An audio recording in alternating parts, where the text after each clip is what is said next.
negative x squared plus a 4x plus a 1. And then let's call the other function g of x equals x plus 1. Okay.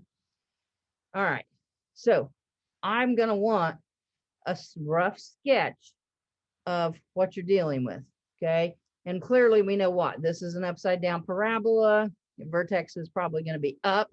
Okay, because it's upside down vertex. All right, this is going to be what? A straight line, positive slope that runs through 1. So I am going to want just a rough sketch. All right, rough sketch, but yet labeled. Okay, so rough sketch, there's my upside down parabola. This is y equals the negative x squared plus 4x plus 1. Get to the place where you are labeling everything that you do. Okay, this is going to be a straight line, and what? Slope of 1 goes through 1. So if I did a rough estimate, maybe something like that. So this is g of x equals x plus 1. All right, then this also allows you to then see clearly what curve is on top, what curve is on bottom. And this is why in pre-calc, I made you sketch, sketch, sketch, sketch, sketch. Memorize what these look like, be able to do rough sketches. Okay, that's why I did all of this. Okay. All right. Now, may not totally be accurate. All right. When we start working this algebraically, what do we need to know? What do we need to know before we can do an integral?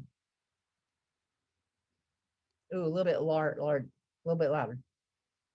I need to know my points of intersection. Okay. So I need to find this point of intersection, and I need to find this point of intersection. And then when we actually do this algebraically, we may find out that our graph is off just a little bit, but the bottom line is it's a rough sketch. That's all it is. Okay. And the area that I'm trying to find is in here, right? The area in between. Okay. Rough sketch. That's all it is. Okay, so points of intersection. Did you do points of intersection yesterday, algebraically? Okay, all right. I couldn't remember in yesterday's lesson what it was. All right, so points of intersection. All right, so I'm going to set the two curves equal to each other. So negative x squared plus y, 4x plus 1. I don't know why I said y is equal to x plus 1. All right, I'd probably move everything to the left. Okay, the ones are going to cross out, 1 minus 1. So I'll have a negative x squared plus 3x, all right, equals 0. But I don't want to deal with a negative in the front. I don't want to deal with a negative in the front. So I'm going to move everything to the opposite side. So I'm going to have 0 equals a positive x squared minus a 3x.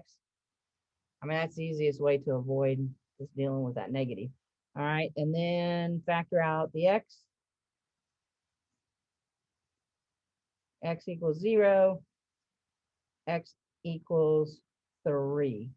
Okay, so is my rough sketch off? Yeah, my rough sketch is off. Okay, but that's okay because I really didn't calculate where my vertex was, so I didn't know exactly where it is, and that's okay. All right, so x coordinate 0, x coordinate 3. All right, can I now set up my integral? I'm going to run from 0 to 3. Okay, rough sketch is off.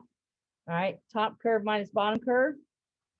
So my top curve is negative x squared plus 4x plus 1 minus x plus 1. All right, and then you got to make sure you have that dx because that's important. All right, and then so many times in like textbooks and things like this, those brackets really, really are important. I mean, we're taking the integral of the whole entire thing, so it's kind of good to set that in there. So is this any different than anything you did yesterday? Or is this identical to what you did yesterday? Identical? Okay, so that was good just to review. All right, so since we all know how to integrate, this is basic integration. You simplify that, you keep going. We're not going to take class time to do that because you guys can integrate. Okay, I believe if I did not make a mistake, I get 4.5, I think, when I get down there at the bottom. Okay, but it's just straight integration, so we're not going to take time to do that. All right, so then that first two examples in the notes evidently are then just a basic review of yesterday. All right, now, did you do one that intersected in 3 spots? Okay, you did not do that yesterday. Okay, so let's take a look at one that will intersect at 3 different locations, which will mean then I'll have 2 shaded parts. Okay, so we'll beef it up a little bit then.